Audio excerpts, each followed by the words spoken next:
Welcome back to the Service Design Podcast.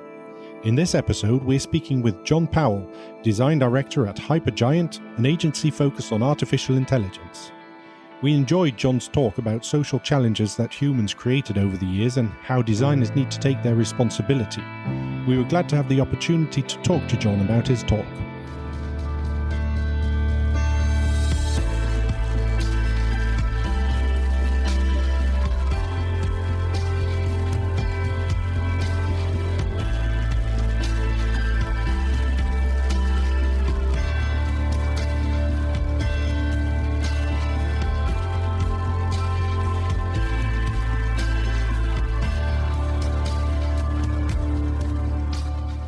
We're here at the Global Service Design Conference in Toronto, and we are speaking in a second with John Powell from Hypergiant.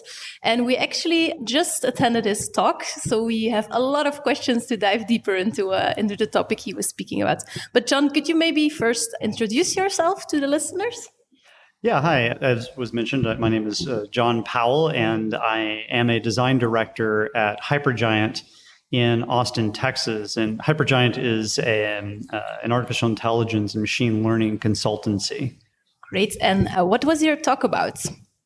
So it's something I've been interested in recent years, specifically about the human and environmental impact of product design or digital design or interaction design, whatever you want to call it, or in broader terms in the tech industry. Mm-hmm. Yeah, what I found really interesting is that we're always saying like making things digital makes it so much better for environment, but you raised some question marks there that actually it has a big impact on the environment, like the production of digital products. Are there some more things you touched upon? The social and the psychological impact, especially on younger people. Can you tell a little bit more about what you said during your talk? Yeah, as I started looking into this, so the environmental impact is one of the first things that when I started questioning this that hit me. One thing I did mention, actually, I talked about the Powell rare earth mineral complex, but there was another one that surprised, like I went down this rabbit hole of like, you know, are websites and apps environmentally friendly from, say, a power perspective, right? And what you discover is that the data centers that power all of these services use an enormous amount of fuel, some of which is powered by coal or gas generators to provide all that electricity. And we don't see that, right? We just assume that this website isn't hurting the environment because it's just on a screen. And that surprised me. Then that led me to looking at other problems regarding how it affects us as humans. Because again, we assume that an app, is a fleeting thing and it can't hurt anybody. And in recent years, there have been a lot of studies on this about the psychological effects of addiction to apps and services and the effect of staring at our screens all day. And I think we've all experienced this. We've all, I'm 43 and I have an 8-month-old son. And, when I was younger, I would laugh that off about, all those old people are worried about, or they just don't get it sort of thing. But now there actually is some truth to the impact that living our lives in these digital environments has on us, given that we evolved to be social creatures. And I'm sure we've all experienced, like for example, on email and Slack or instant messaging, how much nuance gets lost and how many disagreements erupt from these platforms in which we can't use our physical understanding of someone when communicating. You can't look at someone in the eyes and talk to them. And so jokes get lost in translation and people get their feelings hurt. And that bleeds into how we discuss things as a society. I mean, you look at we're in a very polarized political environment in the United States, and that's made even worse by the effects that digital technologies have on our communications. And so that was sort of the circuitous route that I went on as I started to look into this. Mm-hmm. So you mentioned some generations getting addicted to digital services. That, from a business point of view, that makes a lot of sense, of course. Of course. And as designers, we do try to balance design, user needs, and business. You were making a case about where to place that balance. Could you go into that in a bit more detail? I wish I had an easy answer for that. It's actually the thing I struggle with the most. I mentioned Interaction 18. I always get the number mixed up, 18 or 19. Anyway, it was the Interaction Design Conference that was in Lyon. And I was surprised by the number of people there talking about this, how design has lost its balance within that triumvirate of people, technology, and business. And design has fought for many, many years to have a seat at the table with business, right? We've worked very hard to show businesses the value and the power of design, and that's good. That's a good thing. But it seems that we worked so hard to do that, and in order to do that, we cozied up to business. We had to quite a lot to prove our worth, to prove that we can make money for businesses and that sort of thing. But now what's happened, though, is that a bit of Stockholm syndrome has I'm not sure that's really the right one, but we've become a little too close to business. And now you see things where people are evaluating designs based on ROI and KPIs and that sort of thing. And I'm not saying you shouldn't do that, but I think that sometimes that's discussed at the expense of human impact. And I don't think we've done a very good job now as designers helping businesses understand that there are other forms of value besides just money and numbers, that there are more qualitative things that we should be focusing on that design can bring to business and humanize business, which I think is, based on what we see in the environment and in the media right now, is desperately needed. Yeah, I think indeed design started very much from a designing from the gut point. And we've transitioned to using data to make a business case, which for is design good, right? decisions. Yeah, which is good indeed. But when it becomes only data driven, I think you forget the human part. Yeah, and also I think and that leads us to a situation where designers just don't say no anymore. Mm-hmm. I've been in that situation myself. I've worked for my share of corporations and I've been asked to do things and build things that were intended to manipulate people into paying for stuff and to do things that the business wanted. And and on the surface, those things don't seem negative. It's not. I'm not here to say that designers are evil or that anyone, that everyone has nefarious ends. But I just think that we just don't shine a hard light on the effect that those designs have, or the effect that the work has on our end users. When the client is happy, we get paid and we're happy. And then everyone goes home and doesn't think twice about it. And I guess the question is now, is that enough? And I'm getting a sense that from people I talk to and my colleagues and former colleagues, that people are questioning that and maybe don't feel as good about it as they used to, but they're afraid to say anything, or they don't know what questions to ask or how to push back in a way that's good for everybody. Yeah, I think as service designers, have been looking into tools on how to manage stakeholders within an organization, get everyone on the same level, and make sure they see our work as valued, and that we can, in every part of the organization, say like, yeah, we will bring you money, we will bring you a technological solution, and then at some point, I feel that indeed what you say, we don't question enough anymore what the impact in general on society is. But of course, you're in that context of a client, working for a client as an agency, I'm talking now. But how could we do that? Should we, for example, already question when we take on a new assignment, like, is this already the right thing? Or should we first move into the organization and then try to get somewhere where people in the organization believe that this is important to ask these question? Do you have some suggestions on that? That's a great question. Mike Montero's recent book, is it Destroyed by Design? I'm probably botching the title. Anyways, his latest book where he talks about these things, and he spends a good portion raking Twitter and Facebook and Google over the coals. And then at some point in the book, he says, and by the way, if you're working at one of those companies, don't leave. Like, I'm not telling you to leave, because we need, basically what he says and what I agree with is, like, we need people on the inside. Nothing will change. I mean, because yes, we could all just go work for NGOs. We could just go work for a nonprofit and feel better about ourselves, but that won't change things. Because they're not where the problem is. And so as designers, if we're in one of those organizations, we should stay there, and we shouldn't shy away from going to work for clients. I mean, at the end of the day, it's a job, and we shouldn't feel bad about doing that work or working for those companies, but we should recognize that we have a special place to advocate for people that are that those companies are trying to serve. And we have a special place, I think, in helping those companies elevate themselves. As I mentioned, that group of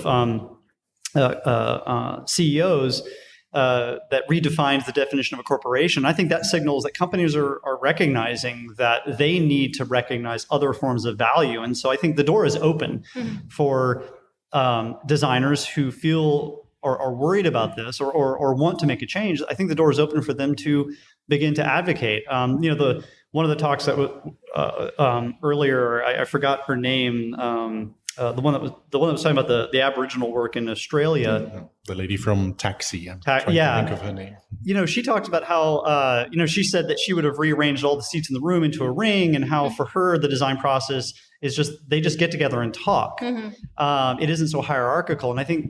And I guess what that points to me is that, a lot of this work just takes time, and we have to keep talking about it. I think sometimes people get a little exhausted and like, oh, we're talking about inclusion again, or oh, we're talking about this thing again. But we have to. These are situations that can't be fixed overnight. They're big, sticky design problems, but those are the problems that we should be excited about. But they require continuous discussion, and it requires that we have the conversation, the hard conversations again and again and again, even if they don't lead to a solution immediately. Because eventually what will come out of that are insights will bubble up as you have those conversations with more and more people. And it's exhausting. It's hard to do that over and over again. But we just have to recognize that it's going to take a while. So I guess to get back to your question, I would just say, recognize that your place in the organization is not just to make pretty things. Your place in the organization is to be an advocate and to be an advisor. In my old company, shout out to Reactor, if you guys are listening, used to say that our goal as consultants in these organizations was to initially to produce things, to be pairs of hands, essentially, which happens a lot. But through that work, by advocating for better things, we would eventually, the goal was to become advisors, trusted advisors. And I would say that that's a place to begin. Do the work, but be vigilant. And when you see something happening that seems questionable, say something, fight for it. Fight for it 2 or 3 times. You may not win. And at some point, someone may tell you, well, I'm paying you, so just do it that way. And if that's the case, then you just have a choice to make. And no one's going to, and I think, no one's going to hate you if you decide to leave or you decide to do it. But at least you tried, and that's all I think that's all any of us can really do. Yeah. In your talk, you challenged a few things that are considered normal in the design field. One was hiring on culture fit, and another was on personas. Personas, big thing in service design. Could you explain why are you critical towards personas? It's another one I struggle with because I admit I use them myself. It's a common practice. But again, I stumbled across research and writing by other designers that were questioning the practice and were abandoning it. Now, at the same time, I don't think we can abandon it completely. I mean, there are elements of that. I mean, you can't profile all 50,000 people you're working for. It's not realistic. You have to look for trends. You have to look for patterns. And I think that's the power of the persona, right? Is trying to find those common patterns and that allow you to address the needs of multiple people. I think where it gets dangerous is when the persona is developed without ever having really talk to a real person. And that might be a part I could clarify a bit more in the talk. I've worked at my share of places where people made personas based on quantitative demographics that they just pulled out of Google Analytics or something, right? And that's super dangerous. But it also I think it also depends on the service you're designing for. I mean, some are going to or the outcomes will be more dangerous than others. So I don't want to say that personas are like the big evil, but I think there just needs to be a more careful approach to them, because again, as I mentioned with hiring practices, for example, as designers, we have to be mindful of people that we're marginalizing in our work. And if you develop a persona without a keen understanding of the people you're designing for, you're going to create personas that are like you, and you're going to create personas based on your internal biases against certain groups of people. And so what ends up happening is you end up just designing for the wrong people, or you make assumptions that are potentially dangerous. Yeah. Mm-hmm. Yeah, I remember you also talked about, for example, services like Uber, Lyft, Deliveroo, like food delivery services. There, they probably took the persona of a person sitting at home, having enough money to just buy a meal online, which arrives 10 minutes later at the door. But what about drivers? What about their rights or redesigning for their social security, and that is often forgotten in those designs. Absolutely, yeah. Again, I've never worked for one of those companies, so I do want to be totally transparent. That again, I don't know what I can't say exactly how they design for those people, and I certainly have never seen the side of the app that they use. Well, I mean, Lyft or Uber, I guess I have, but yes, the evidence is that that the focus of the design was on the people who were benefiting from the food delivery or getting the ride. And I think, and this is, I think, where service design is particularly important, because in my work, I would have probably focused almost exclusively on the interfaces and things like that. But if you look at the larger service, if you look at the service as a whole, like half of the people involved are being treated very unfairly within that entire service. And I think that's something worth noting. Yeah, it's actually something that got me thinking already for a couple of months. Like those kind of services are considered successful services, but at the same time in media, they're now popping up like they're not so good for example, different target groups, or they're not really following the law. But then I was wondering, what is like the better way of doing it? Isn't it they do move really quickly and challenge how things are done in large hierarchical organizations, and they do manage to fulfill a need for a certain group of people in a really short period of time. But then there, of course, is like a lot of what I think negative benefits, which they just didn't think about when they were designing the service. And then it becomes important to look at all the rest as well. But I feel like we service designers normally try to tackle it all from the beginning already. And then we also are not moving quick and enough to fulfill a certain need. So I'm not sure yet what the balance or the right direction is. But it's just something that got me thinking lately, how we as service designers should tackle these kind of I want to touch on something you just said, which is about moving quickly. I didn't mention this in the talk, but I kept reading it quite a lot about what comes up again and again when you read about these issues is, there's always been this philosophy in the tech industry about moving fast and breaking things, right? Fail fast, fail early. And I'm starting to wonder whether that's valuable, because failure in the sense of you're a little bit wrong is one thing, but failure that ends up hurting people, which can happen, is should be frowned upon. And so, is that really valuable? And again, and that comes straight out of Silicon Valley, and that comes out of the tech cowboys in Silicon Valley, right? All those startups that are trying to capture some market before anyone else and grow really, really quickly. I don't remember where I read this, but there was someone, it might have been in Synod Bowles' Future Ethics book. I can't remember, but I was reading something about how if you look at the birth of Silicon Valley, what it was financial investors. I'm losing the word here, but basically, the way that startups get funded now, right? Angel investors. Right. And if you look at the model for how these startups get funded, those favor startups that move really fast because they want to get to their funding quickly, and then they want to get to this funding quickly, and then they want their exit strategy. And it's this this continuous 3-year, script. Right. Deadline. Yeah. And so in order to meet that need, designers adopted this idea of like, build it quick, right? Until it breaks, pivot, because the goal is to grow, fast, get a lot of money and get out, right? And the end result is that's only actually really good for one set of people, right? Now, in the short term, it does appear to generate value because, wow, now I can call a car on my phone without having to deal with taxis, or man, I can get my Chinese food in 10 minutes, right? So we have this shiny carrot dangled in front of us to divert us from what's really happening, which is it's just a way for these investors to make a lot of money really fast, to extract a lot of value quickly. And so I think I am wondering if, that practice is really valuable anymore. That maybe we do need to slow down a bit and think a little harder and accept that now, while that's scary, and yes, the longer you spend thinking about something and not doing anything, you're generating a lot of risk.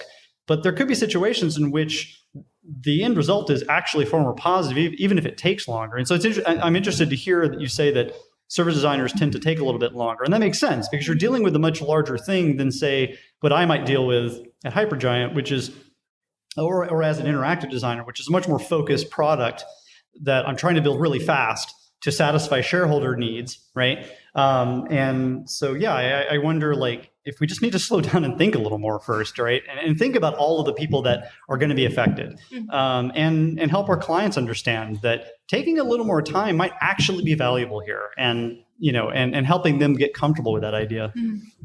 Yeah, I totally agree. But then one challenge I still see is, for example, a service like Deliveroo, food delivery service. I don't know if everyone knows it in the world, or is it just a European company? We have Postmates and DoorDash. It's probably the same. Yeah, same stuff.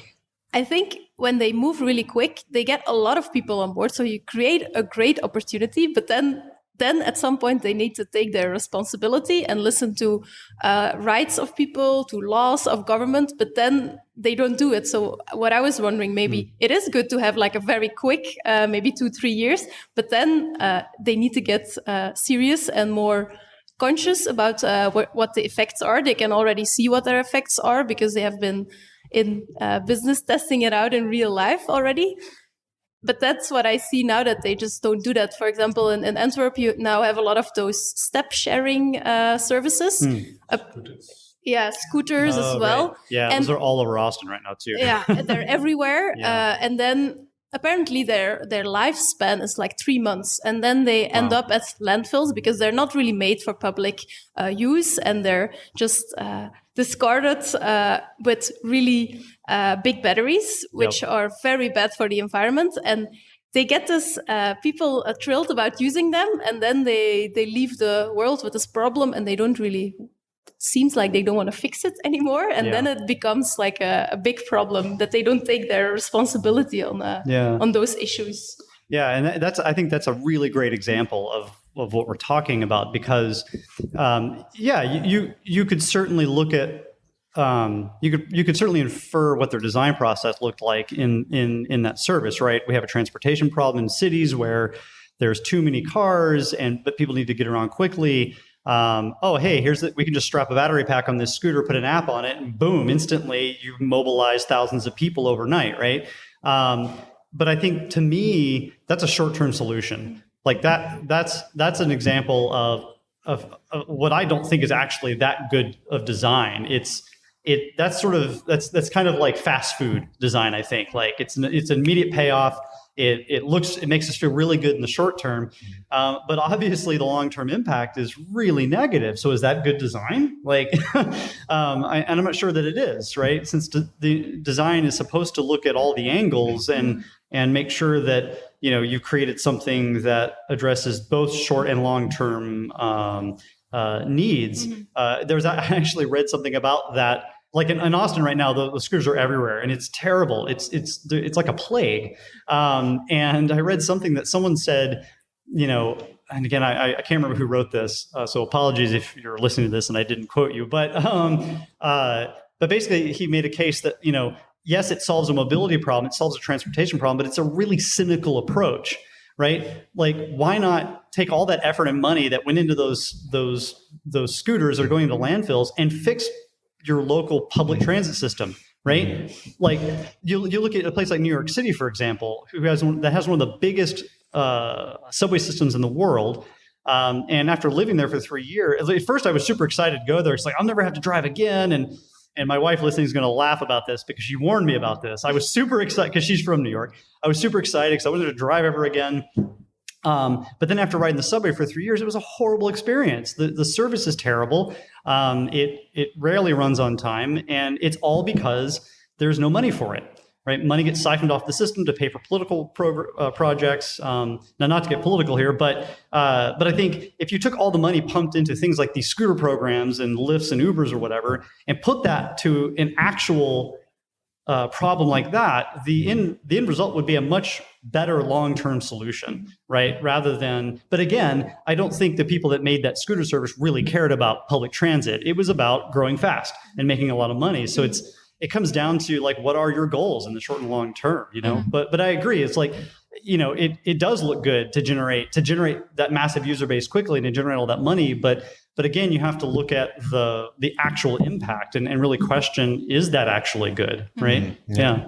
I think that's a big challenge though. Like, I think people tend to think in periods of max 3 years, like a career, or one job position can often last only 2-3 years in our industry. Yeah. And then I think it can be really difficult to think beyond those few years.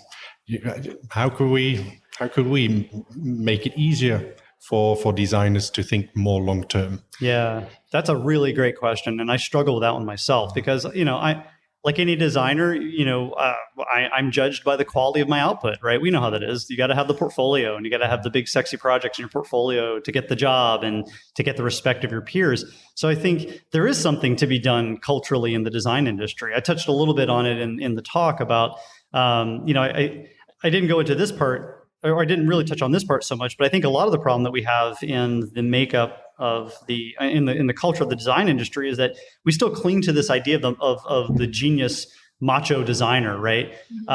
We still there's the few designers here and there that we put on a pedestal and they're amazing because look at all these beautiful things that they made and we all want to be them.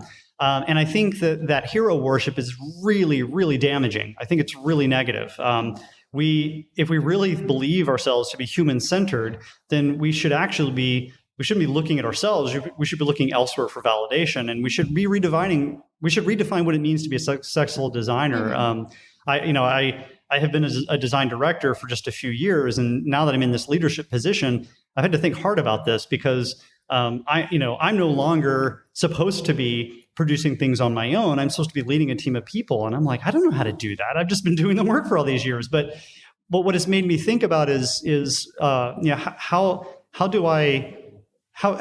part do I play in redefining the value on my team? So it's not about rewarding the one hero, but actually recognizing how that one hero is actually hurting your culture, right? Is actually hurting your design culture, because design's only better if everyone's involved and everyone feels supported. So we have to create these safe spaces where people feel okay with failing in the short term, feel okay with trying something maybe that doesn't pan out, but leads to a bigger insight later on, and being okay with working for a few months and not having a sexy case study to show for it, but recognizing that the value of what they learned is where you can't it's something you can't put a price on. But again, I struggle with that too, and I think it's a bigger cultural issue within our industry that we have to grapple with. I think, yeah. Maybe think, like they say, good design is invisible. Maybe it's also a good designer is invisible. That right. We should try to be more, let the teams in the organization shine and do the work, but then still at the same time make sure that we don't, that we still let people see what our value are, because I see a bit of a struggle in balancing those two, because of course and then I'm not talking about one designer, but even design teams and companies, that we of course still want that clients see how we help them and other clients, so that, and then sometimes you just need the hero cases to put it on the agenda. but I think that would be an interesting thing to achieve, to become more invisible in an organization through letting other people shine. Yeah, I think that's great. I totally agree with that. And I think another way to think about it is, it's how do I make myself invisible this moment to lift somebody else up, right? I think often in our industry, like as I mentioned in the talk, let's be honest, our industry is largely white and male, and I sometimes feel uncomfortable talking about these issues because I am white and male, and I have this privileged position in society and in my industry. But again, shout out to my wife, reminds me every day, though, that my job then is to use my position to elevate other people, to give them a voice, right? So my job, ironically, as a design director, is to make myself invisible, to shine a light on the successes of people on my team that don't have a voice. So if there's people on my team who are doing great work, but because of their position, they're not getting recognition, then my job as their colleague, not even as a design director, but just as another designer, if I care about people, if I'm really a human-centered designer, is to give them the recognition they need. And also to your point, one of the points you made is recontextualize the outcome to be a team effort, to constantly say we. It's about we, not me. Because again, relationships, any healthy relationship is a give and take, right? And healthy relationships are people who are being honest with one another, and giving credit to people when it is due, not co-opting their ideas, which I think you see happen quite a lot in design. And let's be honest, even the best designers in the world steal from other people and claim it as their own. We all do that. Well, it happens, right? So if we're just honest about that, just give credit to someone else, right? Because that's actually going to make the work better, right? Take that risk. It's worth it, right? Yeah. You're describing a very healthy culture, I think, if it's a place where everybody lifts each other up instead of focusing on their own achievements. But that also brings me back to your comment you made about culture fit, like you need to be careful to hire, also the people who are different from you. Yeah. But here I struggle a bit. I want to hire people who do lift other people up. So that's something I would focus on. Yeah. But at the same time, I do see that we are a very homogeneous team of all very kind and helpful people, but still homogeneous. So I struggle with, I'm very aware I need diversity in the team. Yeah. I'm not talking about color necessarily or male, female, but more personality wise. Right. It's a different challenge I'm struggling with. Yeah. No, and again, I'm not sure what the answer is. I mean, I was focusing a bit more on gender identity and race and that sort of thing with that. But I think you make a really good point also about that diversity does have to include, I think I mentioned it briefly, but it does have to include what you said, differences, different approaches, different mindsets, different personalities, right? But I think it's okay. I think that you're going to run into situations where you're going to hire someone maybe who struggles a bit more with what we're talking about, right? That because they've had to their entire careers. I mean, a great example is if you look at people who are not white and male, they've had to spend their entire careers fighting hard for their place in the world. And they may come into your organization and shine the light on themselves a little bit because they've had to be better than everyone else, right? Because it's the only way they've been able to survive. And I think if you're in a position of privilege, you have to recognize that and understand that. It's not to say that you have to be that way yourself, and you should certainly do something if it becomes toxic. But again, that's just diversity to me. That's just recognizing that everyone is coming to this from different positions, and they're not all coming from the same comfort level you are. I think something that like in hiring practices, something we have to be mindful of is that there are people that have to overcompensate a bit, right? And what you'll find is, or what you should look to is how people react to that.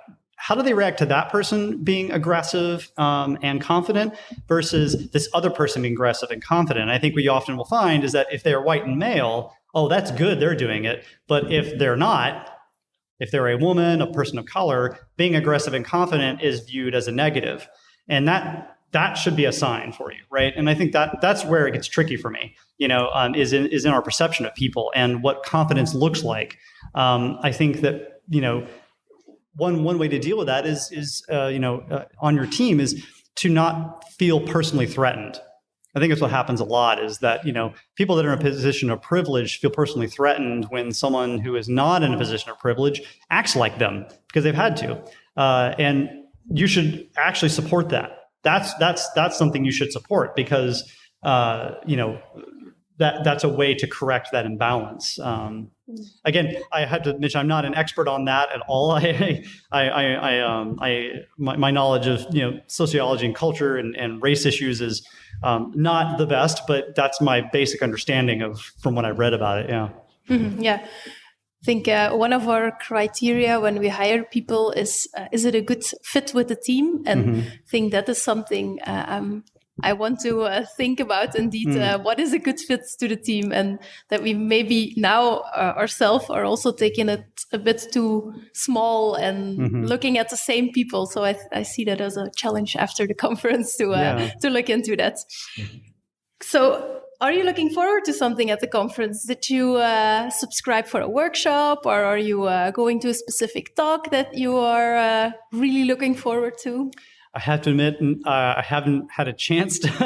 As I mentioned earlier, I in the middle of preparing for my talk, I was moving cross country from New York to Austin with an 8-month-old son and changing jobs. So I didn't have as much time as I had hoped. But what I am hopeful for, though, and what I have seen, I am looking forward to a full day of just going to talks, not having to worry about my own.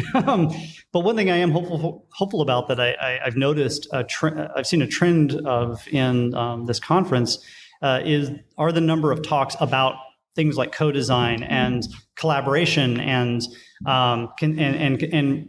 being concerned about these issues that I talked about today. And so that gives me hope. And also I'm just looking forward to learning more about service design itself. Again, I'm not a self-described service designer, and so I'm really interested to see where the overlaps are with my work and to learn more about service designers' approach to these issues of quality and fairness and ethics and that sort of thing. Yeah. Yeah, there's indeed a good trend to see. I think other people have commented on noticing this as well here at the conference. Also have a question from an AI point of view. How do you see AI can really be a part in designing services or as a tool for service designers? Oh, that's a big tough one. I recently started Hypergiant, which focuses on AI and machine learning solutions. And what immediately struck me is how hard it is to define what AI is. Even people at my company work hard to come up with a clear definition. So, the way they talk about it, and which I find interesting, is that all forms of software are AI. Basically, artificial intelligence. Sorry, Hypergiant, if I don't get this definition correct, but someone said it beautifully that basically artificial intelligence is about making decisions from data. So essentially, all software does this. Where it changes a bit is in machine learning, right? Where a system can adapt a bit more. But to get back to your question, I think for me, something that is going to face designer or is facing designers now with AI is it actually means we need to do more work in ethics. The dangers of AI are not the Terminator movie or that machines are going to take over. The danger is in AI is that with AI, we have a risk that the data sets we use to gain insights from using AI carry our biases. They carry with them, they are embedded with human issues.